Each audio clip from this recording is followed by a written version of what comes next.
Good evening children. आज अपन इस video में समझने वाले हैं chapter 2 relations.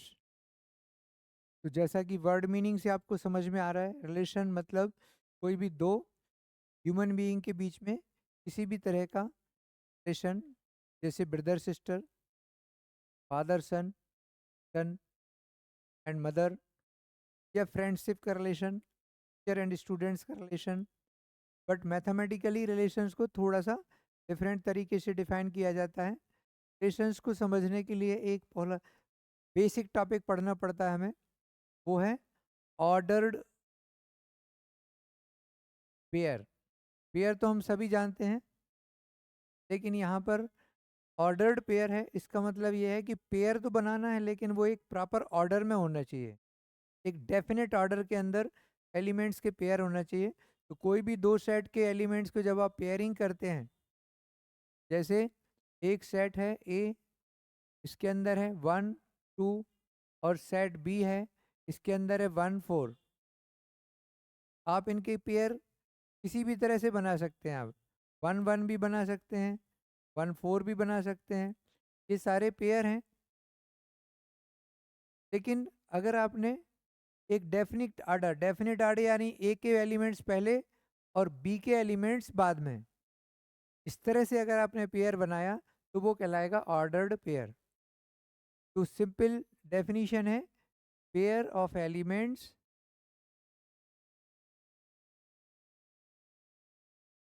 Of two sets in definite order, यानी फिक्स्ड ऑर्डर, या तो ए के एलिमेंट्स पहले आएंगे या बी के एलिमेंट्स पहले आएंगे, वो आप कुछ भी डिसाइड कर सकते हैं। जैसे मैंने अभी 1 1 लिया और 1 4 लिया, इसमें ये अंडरस्टूड है कि बी के एलिमेंट्स बाद में आएंगे। 2 4 भी लिख दिया हमने, तो भी वो उसी ऑर्डर को फॉलो कर रहे हैं, उसी definite order A to B को फॉलो कर रहे हैं। लेकिन अगर मैंने लिखा 4 2 एंड 4 1, इसका मतलब है ये बी टू ए है, ये ए टू बी था। तो इस तरह के ऑर्डर को देख के मालूम चल जाता है कि किस सेट को पहले प्लेस दिया गया है, किसको बाद में। तो this is simple ordered pair. Then आता है इक्वलिटी ऑफ ऑर्डर्ड पेयर। कोई भी दो पेयर कब इक्वल माने जाएंगे? जैसे कहीं पर लिखा हुआ है X Y is equal to 1 5, का मीनिंग क्या होता है कि दो ऑर्डर्ड पेयर ये तब तक इक्वल नहीं माने जाएंगे जब तक कि आपको एक्स की वैल्यू 1 और वाई की वैल्यू 5 ना मानी जाए। या आपसे कह दिया कि ये दोनों इक्वल हैं, एक्स और वाई निकालिए, तो ये दोनों तभी इक्वल हो सकते हैं जब एक्स की वैल्यू 1 हो और वाई की वैल्यू 5 हो।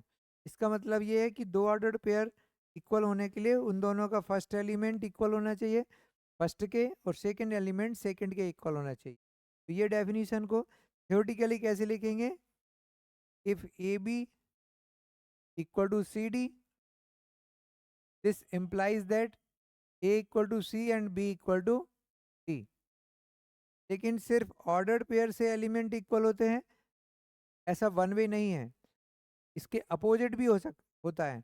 यानी अगर एलिमेंट्स इक्वल हैं तो उनके ऑर्डर्ड पेयर भी इक्वल होंगे। तो इस तरह से ये डबल एम्प्लाइज होता है।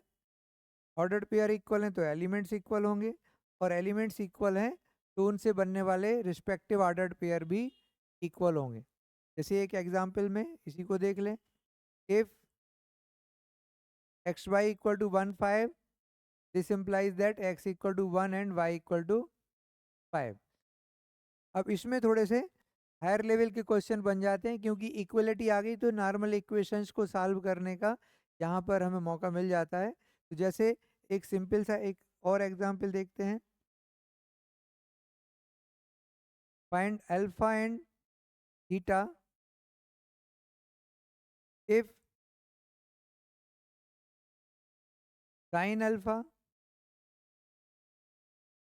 1 इक्वल टू √3/2, कॉस थीटा। अब ये थोड़ा सा एक लेवल ऊपर है, ऑर्डर्ड पेयर इक्वल दिए हुए हैं और उनके अंदर जो अननोन वेरिएबल्स हैं अल्फा एंड थीटा, उनकी वैल्यू निकालनी है। इसी प्रॉपर्टी को, इसी डेफिनेशन को फॉलो करते हुए, क्योंकि इसमें दिया हुआ है if this equal to this, यानी ऑलरेडी ऑर्डर्ड पेयर इक्वल दिए हैं, आपको सिर्फ यहाँ से यहाँ पहुँचना है। तो सीधा जब आप आंसर लिखेंगे तो आंसर में ये लिख सकते हैं using equality of ordered pair. देखिए या तो ये लिखें using equality of ordered pair, या फिर ये लिख दो पूरा लाइन कि ये दो ऑर्डर्ड पेयर इक्वल होंगे तो उनके इंडिविजुअल एलिमेंट इक्वल होंगे। ये डेफिनेशन भी यहाँ पर रेफरेंस में आप दे सकते हैं। उसके बाद सीधा इक्वल कर दीजिए इनको, sine alpha equal to √3/2, this means that alpha equal to 60 degree, और यहाँ पर आ जाएगा 1 equal to cos theta, theta equal to 0 degree. तो because cos 0 is 1 and sine 60 equal to √3/2। तो ये एक और एग्जाम्पल है इक्वलिटी ऑफ ऑर्डर्ड पेयर पर बेस्ड। फिर से देखें, रिलेशंस क्या है, कोई भी दो सेट के एलिमेंट के बीच में किसी भी तरह का करस्पॉन्डेंस। वन लाइन तो अभी फिलहाल रिलेशन को मैंने डिफाइन नहीं किया, लेकिन इतना आपको मोटा मोटा डेफिनेशन आप याद रखें। रिलेशन मतलब दो सेट के एलिमेंट्स के बीच में किसी भी तरह का करस्पॉन्डेंस को रिलेशन बोला जा सकता है, बट प्रॉपर डेफिनेशन थोड़ी देर बाद आएगी। क्योंकि ये दो एलिमेंट के बीच में बन रहा है, इसलिए पहले ऑर्डर्ड पेयर को समझना है। ऑर्डर्ड पेयर में पेयर बनते हैं, लेकिन वो पेयर एक डेफिनेट ऑर्डर के अंदर बनते हैं, तो ये याद रखना है। पेयर में पहला सेट का एलिमेंट पहले आएगा तो सारे पेयर में पहले ही आएगा। अगर सेकंड सेट के एलिमेंट पहले लिख रहे हैं तो जितने भी पेयर बनेंगे उन सेट के अंदर सेकंड सेट का एलिमेंट पहले प्लेस पर आएगा, फर्स्ट सेट का एलिमेंट जैसे 1 2 इसमें बाद में आ रहा है, 4 पहले आ रहा है। लेकिन अभी हमने सारे नहीं लिखे हुए हैं, इसमें 4 बनेंगे तो यहाँ मैंने 3 लिखे हैं, यहाँ पे 2 ही लिखे हैं, जस्ट बताने के लिए ऑर्डर्ड पेयर में ऑर्डर का क्या इंपॉर्टेंस है। फिर आता है इक्वलिटी। अगर दो ऑर्डर्ड पेयर इक्वल हैं तो फर्स्ट एलिमेंट फर्स्ट के इक्वल होगा और सेकंड एलिमेंट सेकंड के इक्वल होगा, ध्यान रखेंगे। और उसी पर बेस्ड एक simple question x by equal to 1/5 तो x1 y5, दूसरा साइन अल्फा 1 √3/2 कॉस थीटा, तो यहाँ √3/2 को साइन अल्फा के साथ रखा तो अल्फा 60 डिग्री आ गया, और 1 को कॉस थीटा के साथ रखा तो थीटा की वैल्यू 0 डिग्री आ गई। इस पर और बहुत सारे क्वेश्चन बनाए जा सकते हैं, तो आगे डिस्कस करेंगे। अभी हम देखते हैं नेक्स्ट, अगला पेज हम देखने वाले हैं जिसमें हम देखेंगे कि ऑर्डर्ड पेयर की इक्वलिटी पर बेस्ड क्वेश्चंस, साथ में अगला जो टॉपिक है वो है थर्ड नंबर का।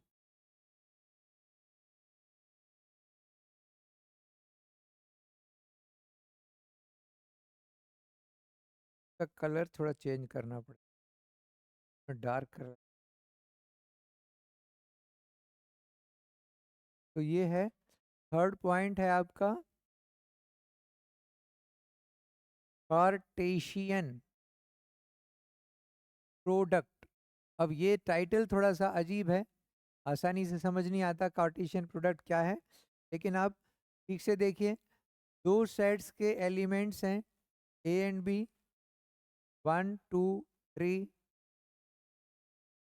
1 4 9, या कुछ भी हो सकते हैं। ये तो मैं आपके लिए थोड़ा सा इजी रहे ये बता रहा हूँ, बट अदरवाइज कोई भी सेट्स कोई भी एलिमेंट्स हो सकते हैं।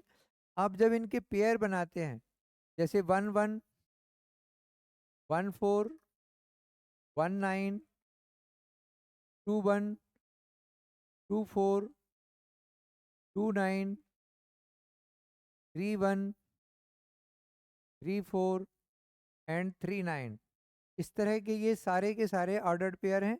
इस एरो डायग्राम में ऐसे भी दिखा सकते हो आप, देन 2 1 2 2 एंड सॉरी 2 1 2 4 2 9।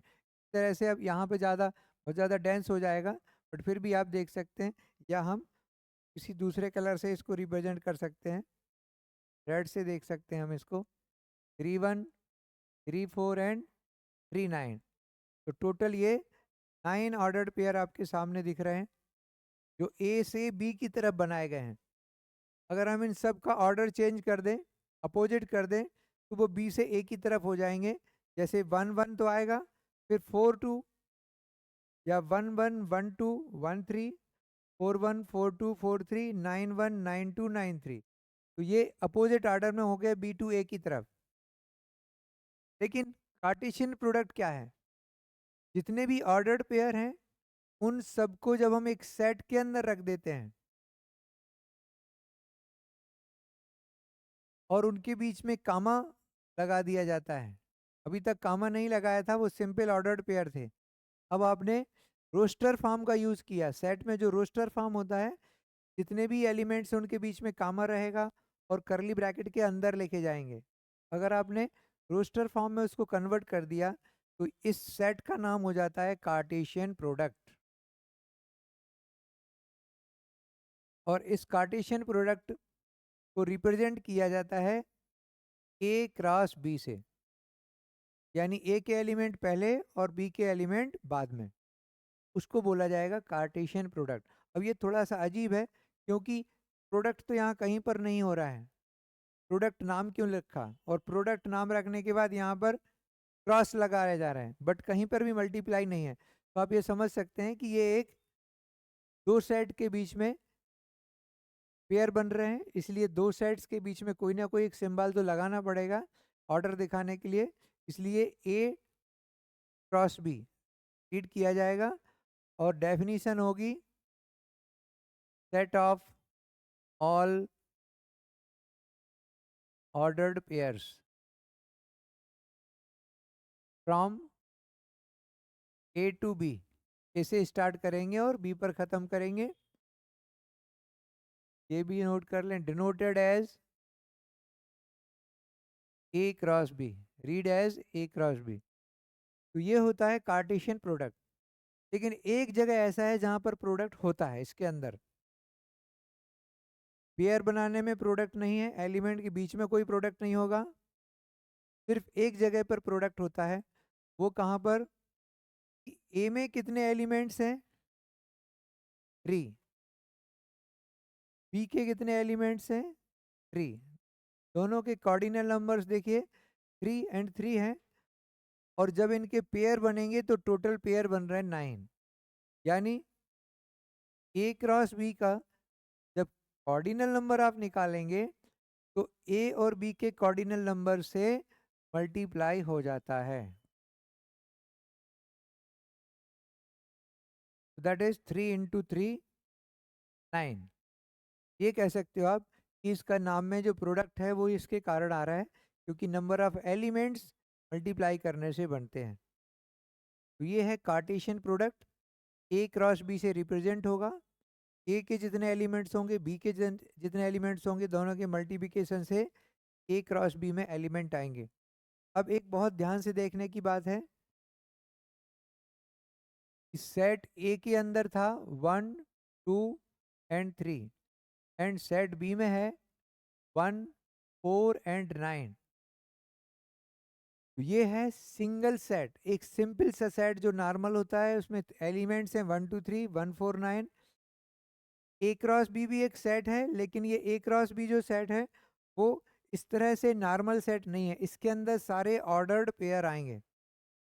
तो A cross B is a set of ordered pair, ये याद रखना है, ऑल ऑर्डर्ड पेयर्स, कोई भी छूटेगा भी नहीं। तो ये डिफरेंस है दोनों में, नॉर्मल सेट्स में और ए क्रॉस बी में।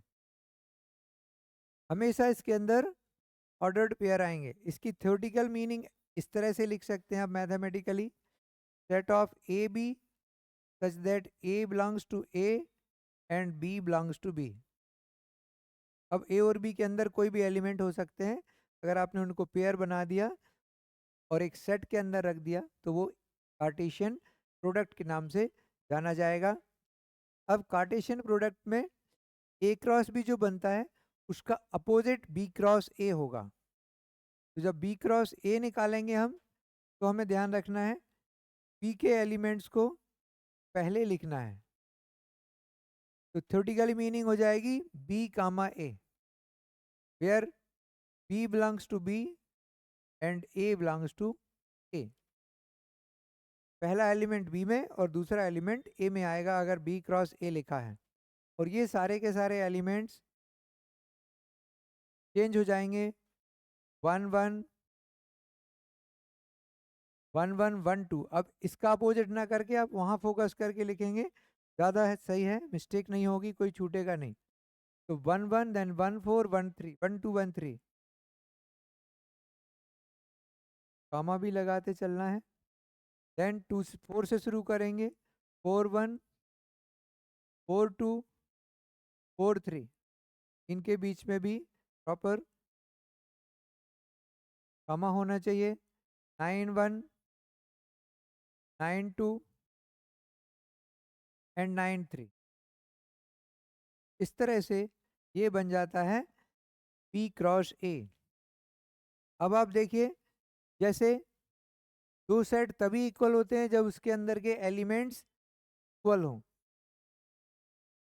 जैसे ये A1 2 3 है, तो अगर हम यहाँ पर कोई P सेट लिखें 3 2 1, ऑर्डर इक्वल नहीं है लेकिन एलिमेंट्स वही हैं, तो P और A इक्वल हो जाएंगे। इसी तरह से इसके ऑर्डर्ड पेयर अगर इक्वल हैं, भले आगे पीछे लिखे हों, बाई चांस किसी ने इसी को देख के उल्टा लिख दिया 1 1 4 1 9 1 1 2 4 2 2 9 2 1 3 4 3 9 3, तो भी वो बी क्रॉस ए ही माना जाएगा।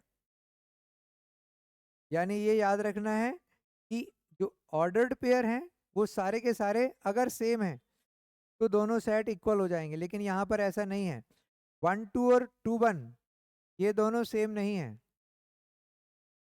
इसलिए ए क्रॉस बी और बी क्रॉस ए आपस में कभी इक्वल नहीं होते जनरल केस में। किसी स्पेसिफिक केस की अलग बात है, बट जनरल केस में A cross B and B cross A are not equal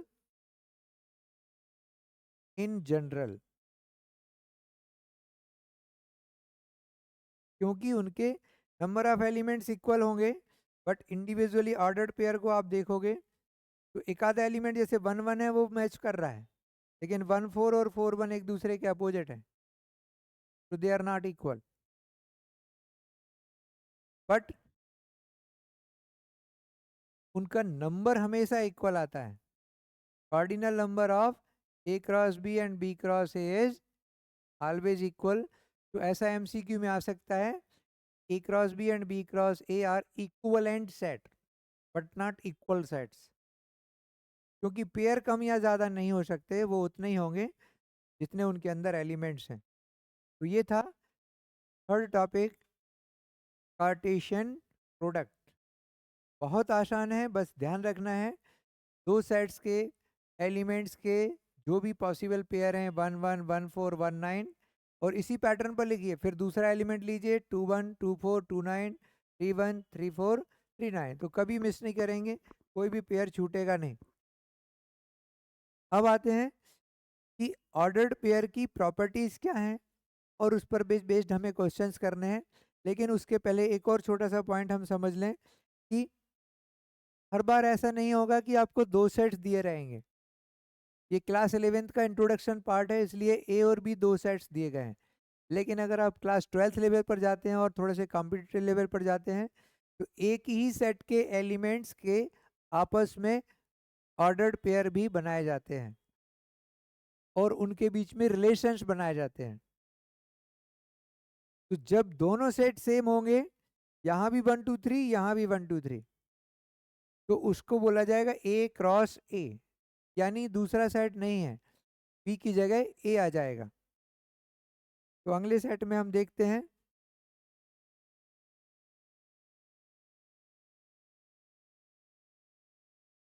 fourth point में A cross A. If A equal to X Y Z. A cross A क्या होगा?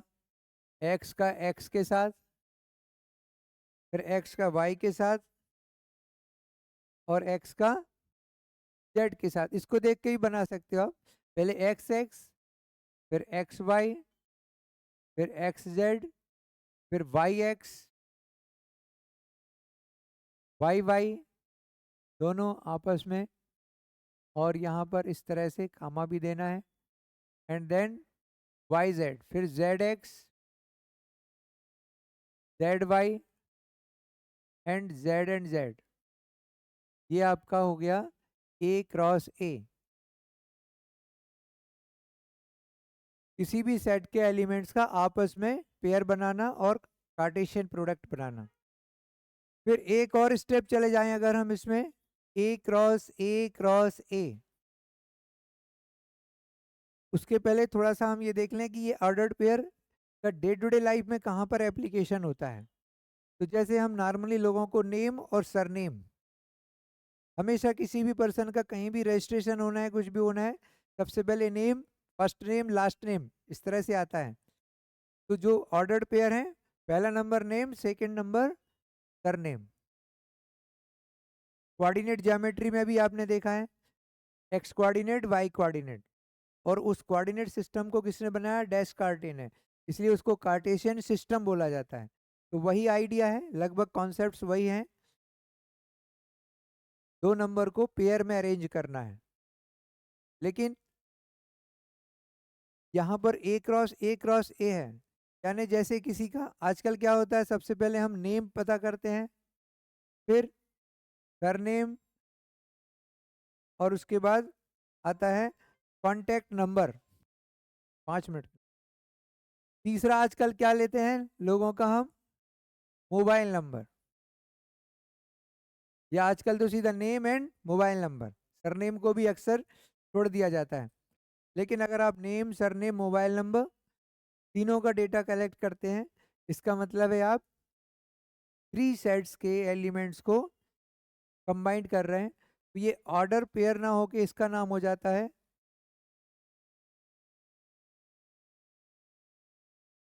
ट्रिपलेट्स।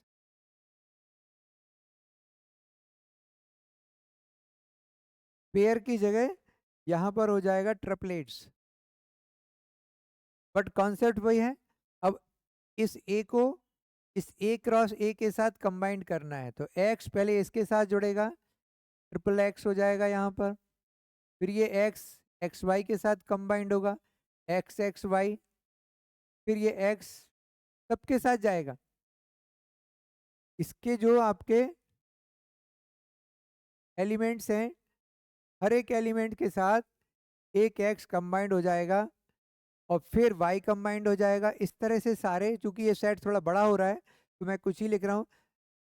एक्स एक्स एक्सेस हो गया, X X Y, X X Z, और फिर x इधर आएगा इसके साथ एक्स वाई एक्स, और हर एक के साथ एक्स लग जाएगा, X Y Y, X Y Z. इस तरह से आप X Z X, X Z Y, और एक्स जेड जेड। ये अभी सिर्फ एक्स के साथ बनाया गया है। इसी तरह से सारे एलिमेंट वाई के साथ जाएंगे, और इसी तरह से जेड के साथ जाएंगे। तो जब भी ऐसे ए क्रॉस ए आता है, नॉर्मली 2 एलिमेंट ही दिए जाते हैं ताकि इतना लेंदी ना हो। बट आप समझ लीजिए, अगर आपको ए क्रॉस ए लेना है, तो जितने भी ए क्रॉस ए, पहले डबल वाला बनाइए, ऑर्डर्ड पेयर बनाइए, और हर एक ऑर्डर्ड पेयर को एक एक एलिमेंट के साथ जोड़ दीजिए। ये सारे एक्स से शुरू होने वाले हैं। इसी तरह से इसमें फर्स्ट एलिमेंट एक्स है, ये हट के हर जगह हर एक में वाई बन जाएगा। तो इस तरह से हम ऑर्डर ट्रिपलेट्स को समझेंगे। अब कुछ क्वेश्चंस ऐसे हैं जो इक्वलिटी ऑफ ऑर्डर्ड पेयर और ए क्रॉस बी पर ही बनते हैं। जैसे एक क्वेश्चन देख लेते हैं हम। -1 0 एंड 0 1, 2 ऑर्डर्ड पेयर दिए हैं आपको। Belongs to A cross A. ये आपको दिया हुआ है कि ये ए क्रॉस ए के अंदर 2 एलिमेंट्स हैं, and A cross N A is 9। ये इंफॉर्मेशन दी है, टोटल एलिमेंट्स 9 है। Then find set A. Set A निकालना है। इसको देख के आपको समझ में आना चाहिए कि सेट सेम है और टोटल एलिमेंट्स 9 है। इसका मतलब ये है कि सेट ए के अंदर 3 है। तो आप लिखेंगे as A cross A is 9, therefore set A will have 3 elements, क्योंकि 3 इंटू 3 9 हो जाएंगे। अभी बताया था मैंने, दोनों एलिमेंट्स मल्टीप्लाई हो जाते हैं ए क्रॉस ए में, जितने ए के अंदर हो। तो 9 है तो ये 3 हो जाएगा। और फिर ये देखिए -1, हालांकि इसमें एम्प्लाइज की जरूरत नहीं है, आप सीधा लिख सकते हैं -1 0 and 0 1 belongs to A cross A. ये इसके अंदर है। दिस इम्प्लाइज, इससे निकल के आता है कि -1 0 एंड 1 ये तीनों एलिमेंट्स ए के एलिमेंट्स हैं, क्योंकि उन्हीं से लेके बनाया हुआ है। तो that is the answer. Simple question. 2 ordered pair दिए हैं, टोटल नंबर दिया है और ए क्रॉस ए है। इन तीनों चीज़ों को लेके हमने सेट ए निकाल दिया। तो ये था introduction, Cartesian product, ordered pair. अगले वीडियो में हम इन पर बेस्ड कुछ और क्वेश्चंस करेंगे और उसके बाद हम स्टार्ट करेंगे व्हाट इज रिलेशन। तो कार्टेशियन प्रोडक्ट से ही रिलेशन बनते हैं, ये हम अगले वीडियो में समझेंगे। तब तक करते रहिए प्रैक्टिस, और जो भी डाउट है मुझे अपना फीडबैक ज़रूर भेजते रहें। सब्सक्राइब कर लें अगर नहीं किया है, और अपने फ्रेंड्स को भी शेयर करें ताकि ज़्यादा से ज़्यादा बच्चे इसका एडवांटेज ले सकें। Okay bye. पेन चलेगा तो ब्रेन चलेगा।